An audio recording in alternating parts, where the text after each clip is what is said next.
Welcome to another episode of Money You Should Ask, where everyone has something they can teach you. I'm your host, Bob Wheeler. In this episode, we are going to explore why we do what we do when it comes to money. As a CPA for the past 30 years, let me say 25 because that makes me sound younger. I have seen it all when it comes to money and emotions. And if you think I'm talking about my clients, I'm not. I'm talking about myself. My relationship with money has been, and sometimes still is, an emotional roller coaster. Maybe that's something you're also familiar with. Good news. You and I are not the only ones. Our next guest is going to share their money beliefs, money blocks, and life challenges as well. Buckle your seatbelt and enjoy the ride.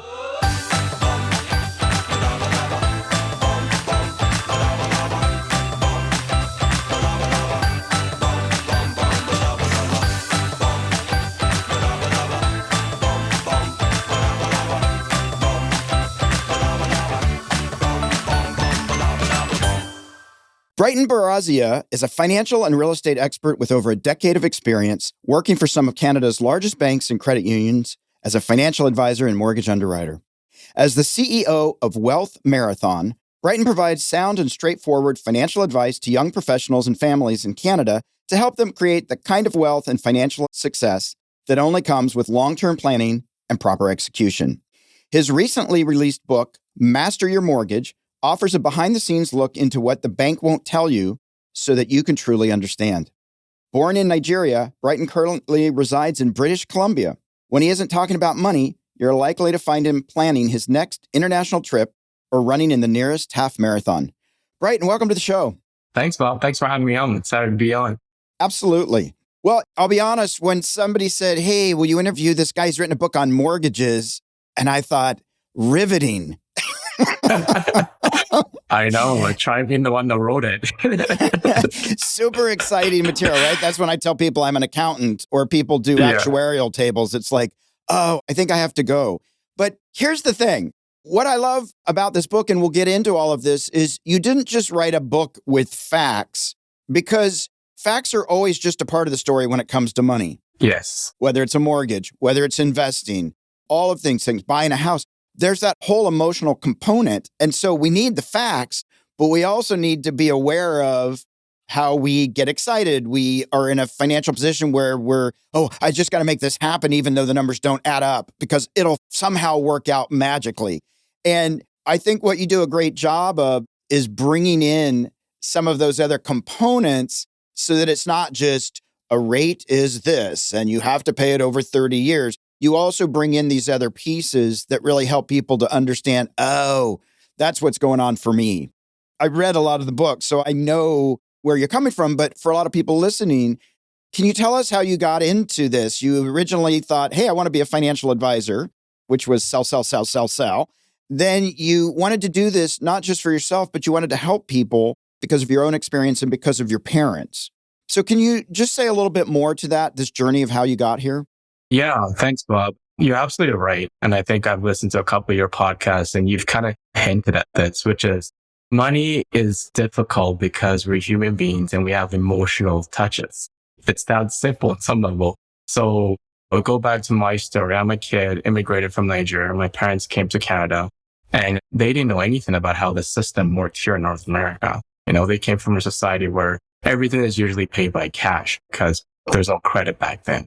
So coming from a cash basis to a world where things are credit based and you kind of finance things was really difficult. My parents, they weren't able to adapt. And then that was made worse by they didn't get good advice, just literally not get good advice. So seeing that experience as a kid and seeing how challenging and how emotionally difficult it is to be in a financial position where you can do things properly, I'm really kind of inspired when I say, people shouldn't have to suffer this much. And for me, selfishly, I didn't want to grow up in that environment. I want to help my parents out. So I was like, I got to figure out what they didn't figure out. Right. And that's why I kind of went into the finance world. But as I got there, I started to kind of understand why people get into that, because you have an advisor sometimes where they're trying to provide for their family. And sometimes their goals and objectives doesn't line up with your personal objective. And that's really difficult. For me, it was really a struggle because I was kind of the advisor where I would see my mom in that seat and I would go, why would I give advice that I know is completely wrong? And I could hear my mother like smack me on the head going, you're trying to just set this family up for disaster just so you can make some money. So it didn't fit with the way, I guess, my personal ethic and how I would want to run my business. I'm not saying that everyone that is a financial advisor is out to get you or whatever. There's fantastic people in the industry that can find that balance. But for me, it was really clear cut for me. It was like, I'm not going to advise you something that I truly don't believe in, or I don't think is the best solution for your situation. And also upfront, if I think that what you're doing, I try to be more realistic with people in the sense I understand that emotional thing. When I wrote the book, I said in the book, I grew up my whole life renting. And that was a huge factor why I wanted to buy a home. And I didn't realize that until I kept talking to homeowners who own homes over and over and could kind of take that emotional out of me. And then keep in mind, I'm an advisor and I'm struggling with this. Right. Like you said in some of your podcasts I listened to, it's like, it's okay. We all struggle with this. It's not like because I'm a financial expert and more like, I don't have these emotional impulses. I absolutely do. So the book was really trying to first let people know it's okay to have those and to recognize that that's your biggest challenge in this. You've got something really emotional that you want, and therefore you're willing to overlook the facts. So what I try to do is bring in the emotional tie, make it relatable to have someone who's supposed to be an expert, but is struggling with the exact same thing you're going to struggle with during your journey. And hopefully when you can recognize those emotional traps, you can then take a deeper breath and you can start to look at the facts, and the facts can hopefully suppress the emotional impulse that you have with it. So that was the whole reasoning behind the book, really. I think that's so great. And for people out there listening saying, well, I don't live in Canada. Here's the thing. The rules are always slightly different wherever you are, but the foundational stuff is the same wherever you go. We're people, we're humans, we have emotions, and that plays into our financial choices anywhere in the world. One of the things that I want to pull back to that you said, and I think this is so important, and people get annoyed with me sometimes when I say this, you said your parents didn't know the system, right? Now, you don't have to like the system. You don't have to agree with the system. But if you don't know the system, you can't work the system. So I don't love paying taxes, but if I don't know the tax rules and where I can push and do things in a legal way, then I'm just beholden to the system. So I think what you're doing here is helping people understand, hey, this is the system, good or bad. You don't have to agree with it, but you need to understand it if you're going to try and navigate it. Absolutely right, Bob. And that's my whole thing, because when you go in this financial game, a lot of the stuff is just, we don't know the information. Therefore, we make decisions that, again, may seem right from our standpoint, but really it's not the way the system is designed to reward people. Yeah. So that's what I try to do with the book is like, if you can understand how your mortgage gets approved, now you understand the mortgage approval system. Therefore, you can then figure out what behaviors are needed for you to benefit from it. Or you can realize that, hey, this system, the way it's set up actually doesn't benefit me personally. And these are the behaviors I need to do to make sure that system functions the way that I would like it to function for myself. Because homeownership is one of these things that everyone talks about, but countless times you have conversation with people and they're struggling. And I go, okay, like this is a topic that's constantly being talked about. But I think what I try to do is take a different approach, which was I was saying, people don't understand how their mortgages get approved. They don't understand what the bank is actually doing from their system standpoint. So therefore, they go into whether they're working with a mortgage broker or bank. They don't understand the basics of the system. Therefore, an individual can steer you into whatever way they want because you don't have knowledge of that and you're relying on that individual. So what I want to do is give individual homeowners, say, here's the information. Here's what the bank looks for. Here's why they're asking for this. Therefore, when you work with someone, myself or any other mortgage broker or the bank, you're in a position where you understand how the system should work. The questions are better because you understand the system. What you're looking for from the individual is different because you understand the system. If you don't have an understanding of a system, you're blind. Therefore, you need someone to hold your hand and they could be leading you to just walk off the edge. Right. And you would know it until you eventually fall off. But if you understand the system, then you can be like, whoa, okay, I want to go in this way. And you can determine if that person is actually directing you in the right way. That way you can watch when they're going the wrong way and call them out on it. Because I agree with you, finance is just understanding the system. My parents struggle, not because they weren't hard workers or they were intelligent. They just didn't understand the system. And when you don't understand the system, it's like trying to move a rock up a hill when you realize you actually don't need to do that. You could just let the rock fall down and it'll be fine. Right. But if you don't understand that, you just keep doing that behavior over and over because it seems like the right thing to do. So that's thankfully what I've been able to do is work in the financial industry. I take that information, I just give it to people in a straightforward way that's relatable, that doesn't have the bank jargon on it. In our industry, fine, there's a lot of fancy terms we pick up. I just try to be straightforward with people. And hopefully in the book, people get that it's not really a bank book. It's just a person who happens to have some knowledge sharing that with you. Absolutely. When you talk about knowing the system, and in the book, you talk about mortgage poverty. And I think a lot of times people overbuy and then they forget about the $50,000 worth of furniture they have to refurnish the house with because the old furniture wasn't working or they didn't have any, right? Yeah. I sometimes joke because clients will get in and go, I didn't realize it was this much work. And I think sometimes other people will say, buy a house just so you can share my pain, right? Yeah. Like join the roller coaster with the rest of us. Why shouldn't you get to have a happy life? I'm stuck trying to pay this mortgage working weekends. So I'm going to make you share my pain. That is so true, Bob. That is so true. It's sort of like, come on, sucker. Yeah. There's a lot more to it. I think the other piece that you talk about emotionally, I was fortunate somebody taught me this early because the first time I bought a car, I always wanted a red truck. So when somebody showed me a red truck, I didn't care about the price. I way overpaid until my grandparents stepped in and threatened to sue them because they just knew I wanted a red car. And I was like, yeah. So when I first was looking at a house, they told me, look, if it has a fireplace and you really want a fireplace, you just look at that and go, oh, great, a fireplace, something I'm going to have to clean. So that they don't know they have you hooked. Even if inside you're like, oh my God, there's a fireplace. You're like, fireplaces. Oh, I didn't want a spare bedroom, right? You can't exactly get overly excited because they know you're hooked. Yeah. If you sit there and go, oh my God, this is my dream house, you'll pay anything. Absolutely. And that's the weird thing that's what makes us human though, is that we have this emotional side of us. It's really what makes us human. But when it comes to money, it's the worst thing you want because like you said in the system, the great thing about money is it really doesn't care your story, your background, what color, but it really doesn't care. All it cares about is there's certain things that it's supposed to do. If you make good decisions, it rewards you. If you make bad decisions, it just punishes you. It's nothing to do with you individually or where you're coming from or your story. So that emotional impulse that we have so many things that personally we're all dealing with from, where you grew up and things you've had to gone through. And sometimes you develop these emotional tags and you're talking about the car. I have a car story too. When my first job, I started working at a telecommunication company in Canada here, just in high school. And it was the first time minimum wage at that time was $6 or something like that. And I went from $6 to $11. And with my commission, I was making something like $20 in university, $20. Right. And I was living at home still. So I had no expense. But my dad always bought these old cars and it drove me bonkers because I was like, Dad, why don't you buy a new car?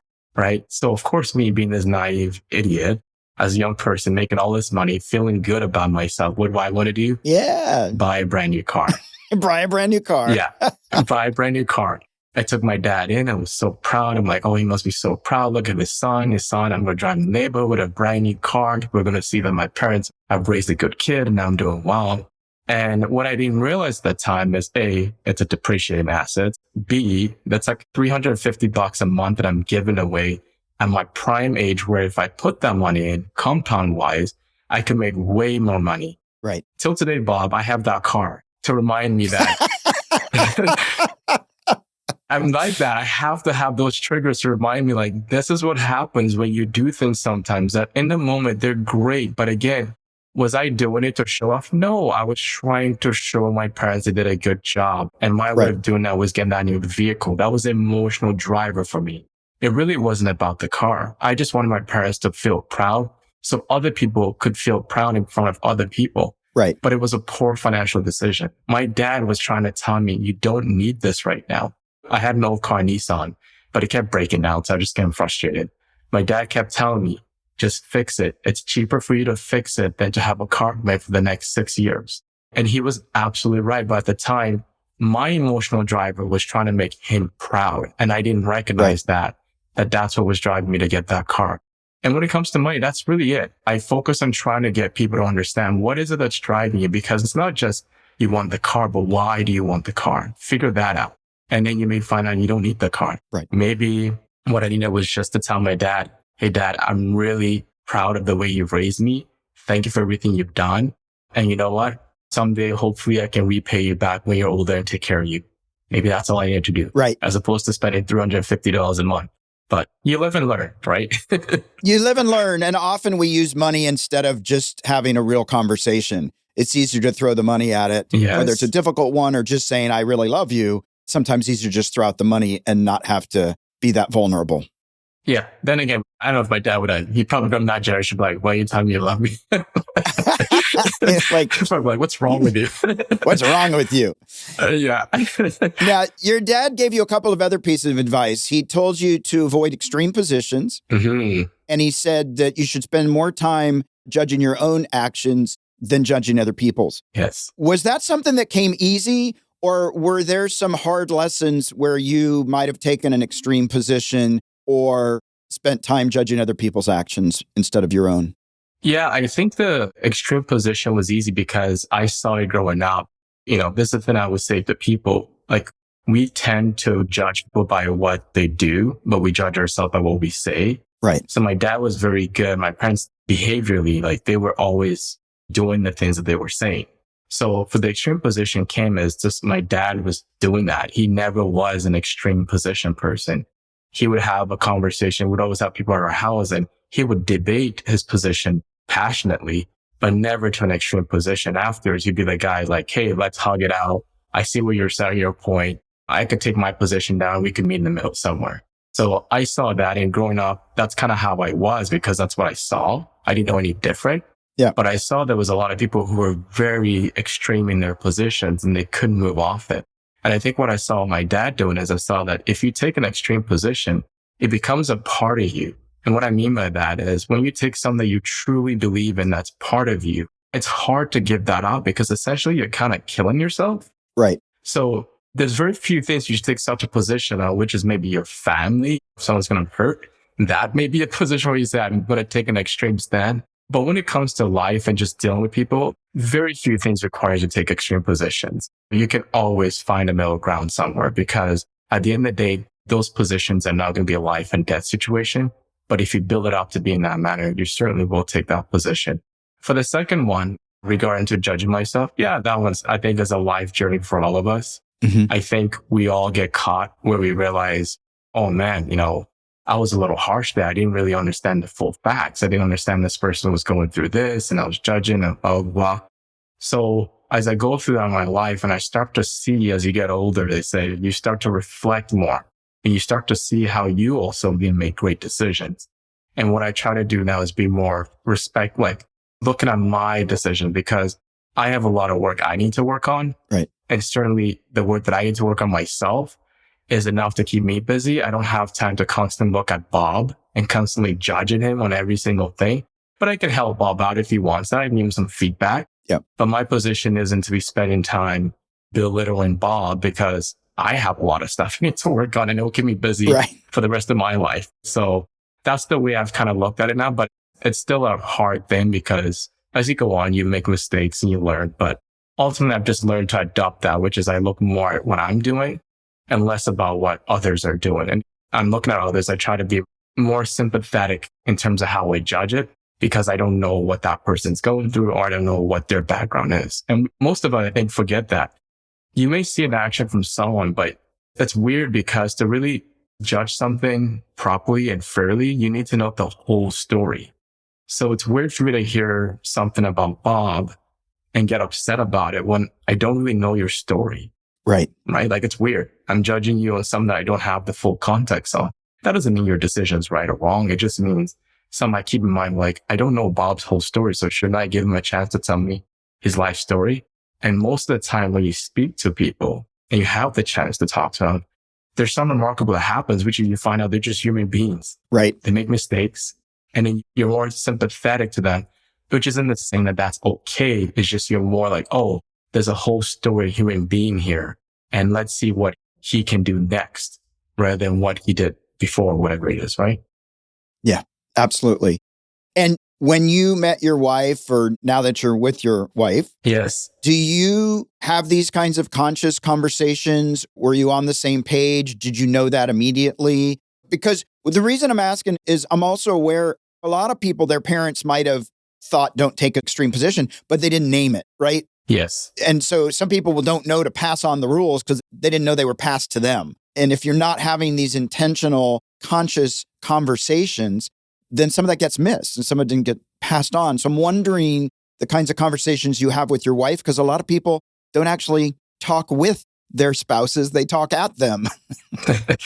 You know what? I think if we were a wife, we would say we're opposite and we balance that way, because sometimes when you're like me, I have this world utopia sense of it. And then there's this reality where I have to, my dad always said, there's still a reality of the world and human beings, right? Right. So I think my wife helps me balance that out by bringing me a dose of, this is how the world is. But then I balance her by saying, you can't be so over the top on that side, because it needs to be a middle happy. So she knows in terms of how I grew up. She grew up differently than I did, different experiences. She was born in Canada. I was born outside of Canada. So naturally, we have different way of how we saw the world.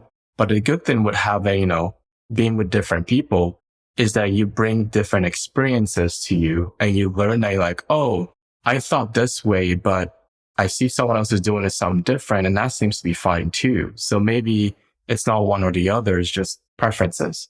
So I wouldn't say we sit at the dining table, Bob, and we're talking all this, but I will say for me, I'm always talking about world events and everything. And she probably tunes me out because after a while, you just kind of go, enough. But I do bring it up and I try to be more mindful. And you're absolutely right, Bob. My parents didn't name, like my dad didn't say, as parents, it's always the things we remember is the sound bites they give you. Right. You're driving the car and he said something and then all of a sudden you're now like, oh, this is what he was kind of meaning. Or maybe he said something when I was a kid and I took it one way. And then as an adult, I realized that's not what he was saying at all. Like he was saying something different. Right. So I think I talk a lot about these things because I have a very different experience. I'm a kid who grew up in a refugee camp. My world experience and the way I see things are completely different. Whereas my wife has a different experience. But again, I can appreciate that because I go sometimes I'm a little, it helps me not be too extreme in the sense of over positivity too much. Right. And then I can bring a little dose of extreme positivity in maybe sometimes where she's not there because she's kind of grew up in this system where there's a ton of extremism. There's people are taking different positions. I said, you just got to find that happy medium for yourself. So no, I don't talk about it at the dinner table, Bob, but she probably tunes me out because she listens to me at the dinner table. He's too over the top. Yeah.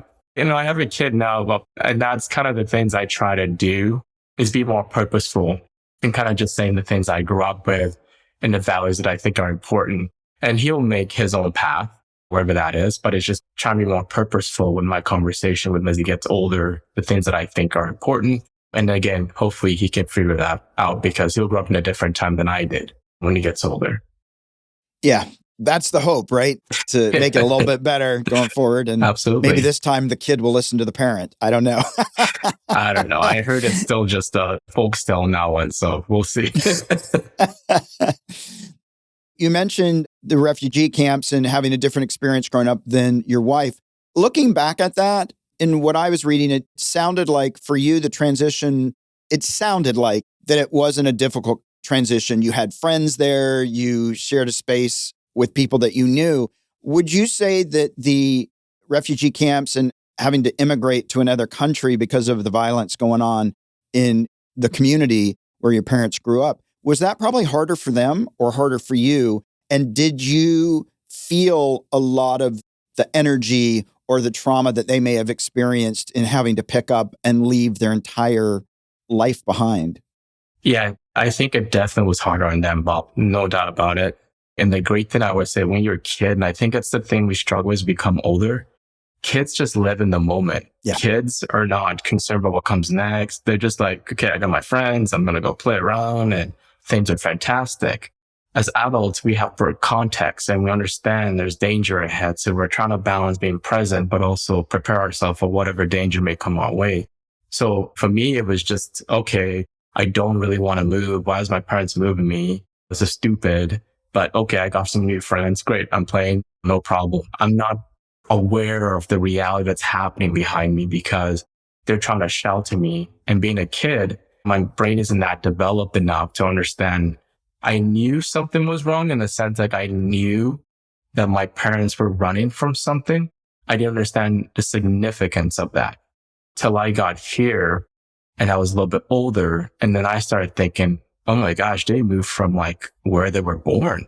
They left all their friends, everything. That's when it started to hit me more and realize that was a huge, huge jump for them. And to go to a country that no one speaks their language. Right. They have to learn something different, new credit system. That's when I started to really appreciate their journey as I got older because I then started to have greater context for what was happening and my brain could process it a little bit better. But as a kid, no, Bob. As a kid, I was out there in the refugee camp. We had soccer that we played between the various villages and I would play soccer. To me, it was just like a different place my parents moved to. I didn't know we were really quote unquote refugees because my parents really didn't. My life was more or less seemed normal, just in a different spot, which sounded weird, I know. But from a kid's perspective, like I just needed very basic things. Did I have friends? Yes. Was I being fed? My parents were feeding me. And the environment didn't change for me. It was still in Africa. So it was still the same kind of people I was seeing. It wasn't until I came to Canada, probably closer to like high school. And then I started to look back on it and I went, wow, like what a journey for them to pick up and come. And that's when I was really thankful for them because I know I can't imagine myself having to move from when my family grew up to another country that I know no one and trying to start life again. Yeah. How important is being able to pivot? You share a story. You love soccer. You're just talking about soccer and you played soccer. And then your family friend pulled you aside, your sort of adopted grandfather, and said, soccer's not a real popular thing here in Canada. Think you need to go to basketball. And then you pivoted. Yeah. A lot of people would dig in and go, no. So talk about the importance of pivoting. I think in life, sometimes you have these moments where it's scary because usually when you're pivoting, especially if you're doing a huge pivot, it usually means you're making a dramatic change in kind of how you've been doing and living your life. So for me as a kid, I love soccer. That's what I grew up on. And my adopted grandparent, he pulled me aside and he had an honest conversation. He understood the system and he understood where my parents were at. And he was telling me and said, I hope you can read and honestly understand what I'm saying to you. Your parents are not going to be able to fund your education, but you absolutely need to go to school to understand this system. And he said that I've done an assessment of where I think you can do this, and playing soccer, I don't believe will get you there because Canadians are not into soccer, right? Right. But I do know universities, they love basketball and their scholarships they offer. And you seem to have all the natural abilities to make this. But, it was also a leap for him because I've never touched a basketball, but he just picked that and he said, go get it. That's your challenge. Learn this game. And if you learn it, I think you can get some scholarship offers to then go to university so you can learn the system that your parents did not learn. And it was a difficult thing for me because I'm like, first of all, I didn't know what basketball is. Like, what is basketball? So then I started watching little videos. He signed me up for some camps and Bob, I was horrible. I didn't know what I was doing. I remember, basic layups to do now in basketball. I couldn't do that. I couldn't dribble. The ball was unfamiliar to me. I was used to using my feet and now I got to use my hands. So it was just a weird thing to kind of learn. And this was grade 7. So I think I was around 15 when I made that transition. So I've got probably about 4 years before university comes up to go all in and get that scholarship offer. So to pivot though, and make that decision is really critical. But once you make that decision, the next night I told in the book, I had to work. I had to go all in because learning something that I did not know. Right. And that meant that, I had a basketball court down the street from me. I was there literally every day. I was dribbling every day in front of my yard. And my neighbors probably got sick of hearing the ball bouncing around. But I knew what he was saying. I could read between what he was saying. Is like, this is your ticket. If you don't get this ticket, you may end up in the same position as your parents. So you have to get this ticket. And the great thing with my grandparent that he did was he invested his time. And I always tell people, the biggest gift you can get from someone isn't so much the money, It's when they are willing to give up their time, because none of us know when the end comes for us. So Bob, you giving up your time right now to do this interview with me, that's so much more value than if you gave me $2,000, because the time for you is such an essential and prized commodity, because you don't know what tomorrow may bring. Right. $2,000, even though I'll give you $2,000 today, Brighton, because I know I'm going to make $2,000 tomorrow. Right. That's not a big deal for me. But timing wise, really, people don't know that. So they're giving up their time. That's really the critical and valuable thing. And that's what he did, is he would show up to all the camps. He came to all my high school games. So my parents couldn't come because they were working. And he really was there present with his time. And the good thing he did early on, because he's a business guy, he did the first 2 years of sponsoring my camp. And then he told me he's not doing it anymore. And I was like, what do you mean? He's like, you got to figure out how to train. I'm not paying for your basketball. I'm going to give you 2 years of camp. Figure out how to get more training without my money. And he was always trying to like move me ahead that way. And it was great because I learned so much from him that my parents didn't know, because they were just not in the system. He was. He's like, these are the behaviors you need to learn, because for you to survive in the system, you can't be dependent on people. You've got to figure out how to do it, and you got to go get what you need. And it was really important. So pivot is important. Embrace it. It's always scary. It's easier when you're younger, like I said, because when you're younger, your brain is just full of, they want to take in all the information. When you're older, we just get trenched in our idea. But just remember when you were a kid, how easy it was for you to just change things and just try to be more like your kid as you get older in terms of your mindset ability anyways. Don't be a kid when you're like 40, like you need to be an adult. But be an adult. In terms of how your mind, your flexibility with your mind, be okay to pivot when you see that it's the right thing for you to do, and then go all in and know you're going to have to work hard to get to wherever you're trying to go. So you said learning the system, he helped you to understand you needed to learn the system and pivoting, all those good things. Now that you know the system, what are some things that will help people pivot? The banks don't tell them. What are a couple things the banks don't want you to know or won't share with you when you're trying to get a mortgage? So the big thing I think most people forget is we've talked a little bit earlier in the interview, but the biggest thing you have to understand is it's really difficult because you have to understand the system. A principal residence, by that I mean you live in it, right? Like it's your home, you live in it. If we're talking about a principal resident, that is not an asset. Right. You can cut it however way you want. That doesn't mean it's not something that you may want. There's lots of things we want that are not assets that we get derived value out of it. But from a purely financial standpoint, when you're making that argument with someone, and a lot of friends, they get upset with me. I said, the minute you bring up investment, you lose me. If you want to buy a home for a lifestyle need, I'm all ears. That I can have a conversation with you on. But you really need to understand that. So you need to understand that the system is set up to make the homeowners believe that they have an investment, because really what they're buying is a lifestyle. So you need to separate those two. If you're buying a home as your principal resident, you are making a lifestyle purchase. That is okay. There's nothing wrong with that. It means that you value that lifestyle over the return possibility that you may get on an investment side. And that's totally fine. But right off the bat, you need to understand that's what the banks are trying to confuse you on. They're telling you that it's a good investment when really you're making a lifestyle purchase. The reason that's critical is if you think you're making an investment purchase, you normally would not spend more than the investment is going to return. Right. However, if you're making a lifestyle purchase, you will, right? Yeah. So they're telling you that it's a good investment, but really you're making a lifestyle purchase. You need to distinguish those two. The second thing is you need to really understand credit. Credit is how the world works nowadays. Everyone has credit. No one really has per se cash on hand. A good business person should learn how to utilize credit for the future.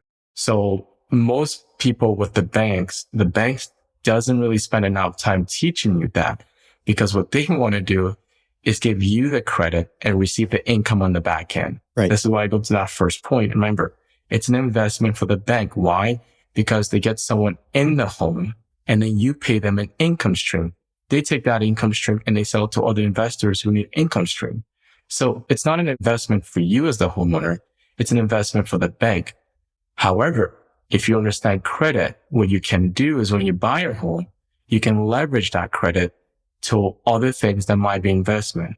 For example, when you pay off your home, which is the idea. I don't know if that's possible nowadays. I don't know how it is for you, Bob, but in Vancouver It's here, it crazy. seems like no one's paying off their home anymore. That's kind of a gone dream. But as you get older, you're paying down your mortgage. What you could do then by understanding credit is you can move that equity per se. And again, I'm not giving financial advice here. I'm just talking concepts here. And you can take that credit and say invest it in the market. In Canada here, when you do that, you actually then can invest, assets of the stock market, whatever it is. But then that money can be deductible on the back end for you now. So you've taken an asset that's just in the equity in your home, doing nothing, and you bought an asset that will potentially pay you an income stream immediately and in the future. And you have the possibility of writing off those costs and expenses related to acquiring that asset. So credit is so important in the generation we're in.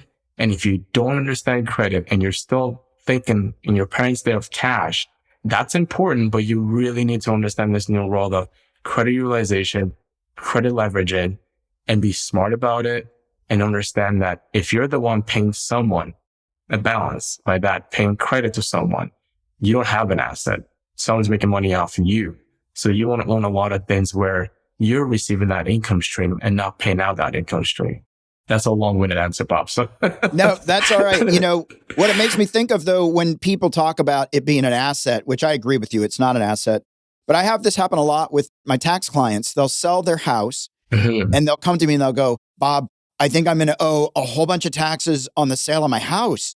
And I'm in California, so I'm selling it for $1 million. What am I going to owe? I'm like, well, what did you pay for it?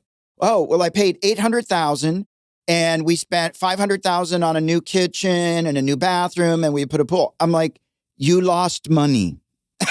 And they're like, what? No. I'm like, you spent 1.3, you're getting 1 million and you're not even factoring closing costs, right? And so many clients, we have this conversation where they're like, no, I'm going to owe all this money. I'm like, no, you didn't make any money.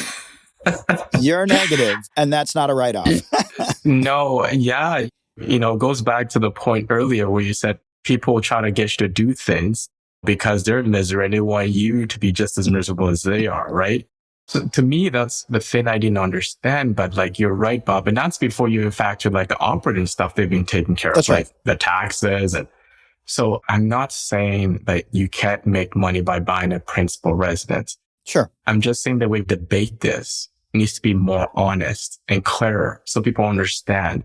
But I think there's a lot of people and a lot of different parties that have a vested interest in this, and it gets clouded. And the conversation is always, well, it goes up in value. And I'm going, I tell homeowners, you think you made money? What do you think someone did who was an investor who bought a home right to the Dow and hasn't paid any cash flow outputs? Like, they're made money. Right. And I always tell homeowners, real estate is made up of two kinds of returns, capital appreciation and income. As a homeowner, you only have access to one. Right. Most of the time, soon you don't have like a basement suite or something like that. And then furthermore, you're not in control of that. You rely on what the market does. You rely on the Federal Reserve raising rates or decreasing rates. Like, you're not in control of your investment. All you are is just on a ride. And sometimes it works out for you and sometimes it doesn't. And to me, that's not investment. I don't want to be in an investment where I have no control over what happens, rather than me just being on a roller coaster and hoping that by the time I'm retired, it's gone up in value. So it's difficult because in Canada, in my book, 60% of us are homeowners. You're not going to really win a debate by telling someone that, hey, your home isn't an asset. You're just not going to.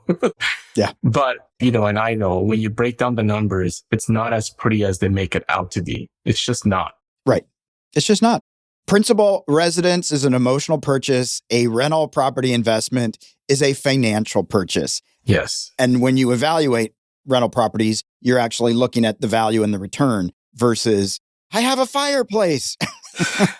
you know? That's just it. And again, like I said, that's okay if you want to have a lifestyle purchase. That's totally fine. Yeah. Maybe you grew up in that neighborhood and you want to stay. There's nothing wrong with that. Don't feel guilty about that. It's just, don't let someone else convince you that you're making a lifestyle purchase and tell you that it's an investment purchase. It's not. Right. Because if someone's telling me to buy an investment, like you said, if it's a rental property, there's metrics I have. And if those metrics are outside, sorry, I can't buy that. Like, I'm not going to make any money on it. That's right. However, if it's a home for my kid, good school district, or whatever things that I'm coming up with that's important to me, close to my parents, I don't really have a set number. As long as it's going to qualify for it, I'm going to buy it. Right? Exactly. And then I'll think about the consequences later on. So that's why I try to hopefully come across is just like distinguish those two things. And then if it is a lifestyle purchase, understand how the banks qualify you. So then you understand the system and you can make sure that even with a lifestyle purchase, it's the type of purchase that works for you. And the reason I say lifestyle purchase is because once you have your home, it's like buying a car. Once you have a car, after a week, the new car smell goes away, right? And you realize it's just a transportation vehicle. Right. And you realize whether it's a Kia, a BMW, they all do the exact same thing, right? A home is just shelter. That's all it is, to cover, put a roof over your head.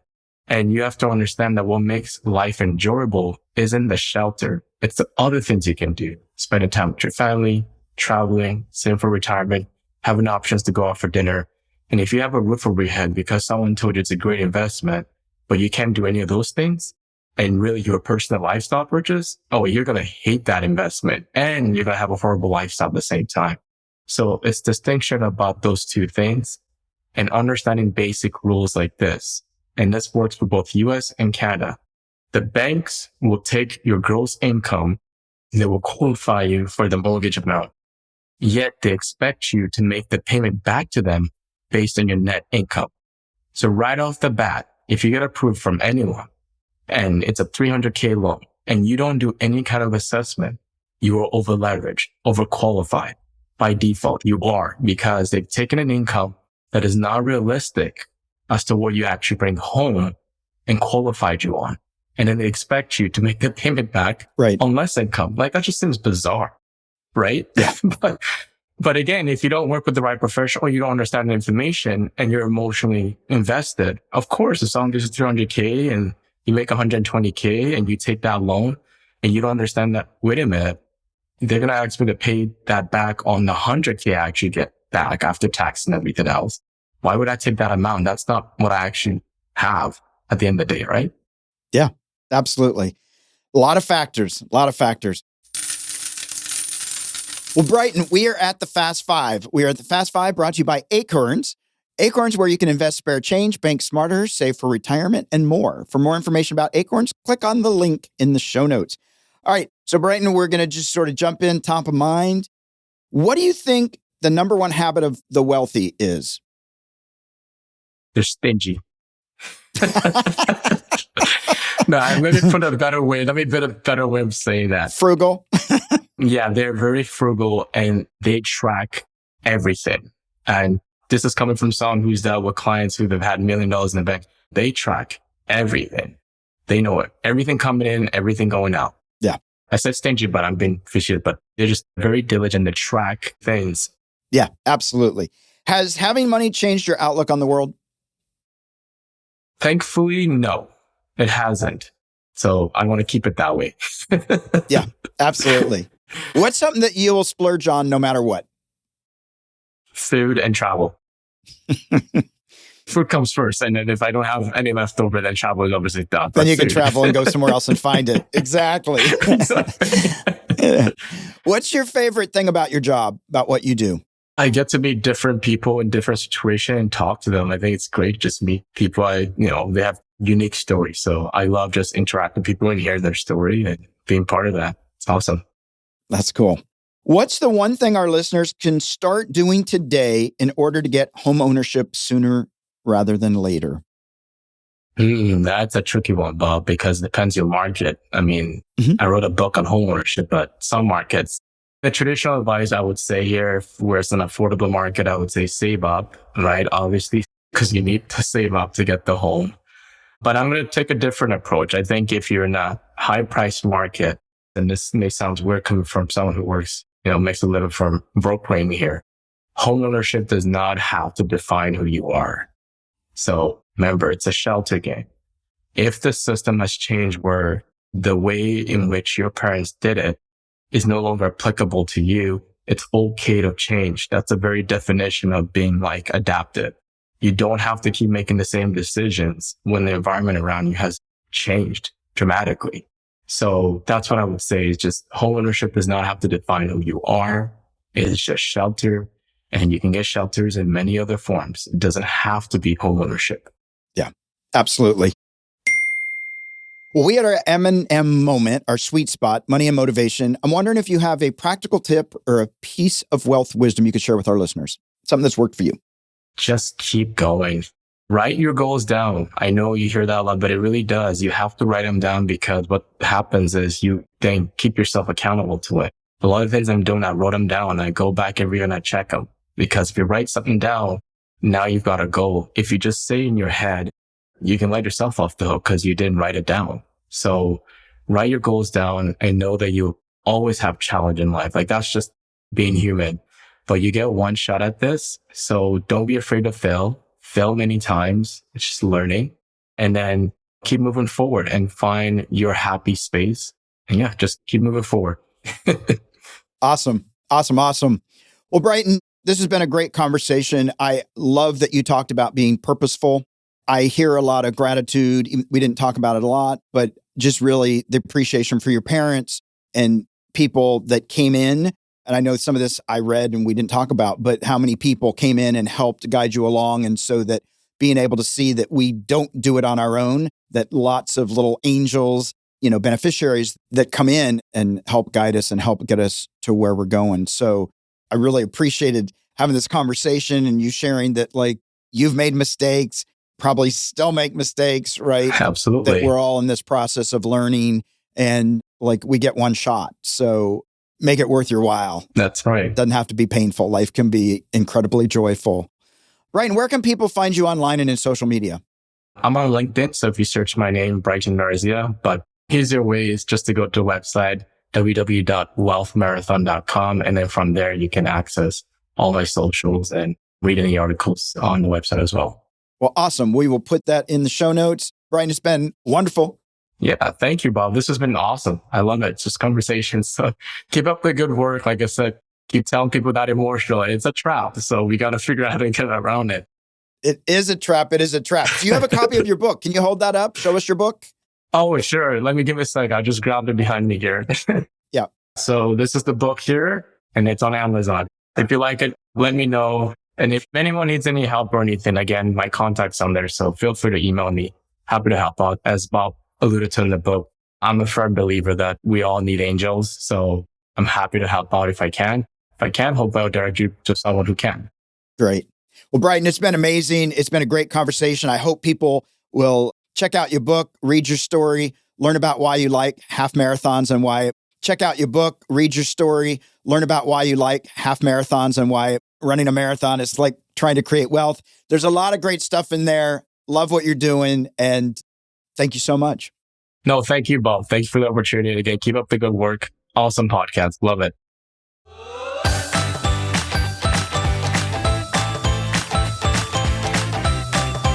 We hope you enjoyed this episode. Did you learn something new about your relationship to money today? Maybe you have a friend who has some financial blocks or beliefs that are holding them back. Please share this podcast so they too can get off the roller coaster ride of financial fears and journey towards financial freedom. To learn how to have a healthy relationship with money, visit themoneynerve.com. That's nerve, not nerd. We'll be back next week with another perspective on money and the emotions that bind us.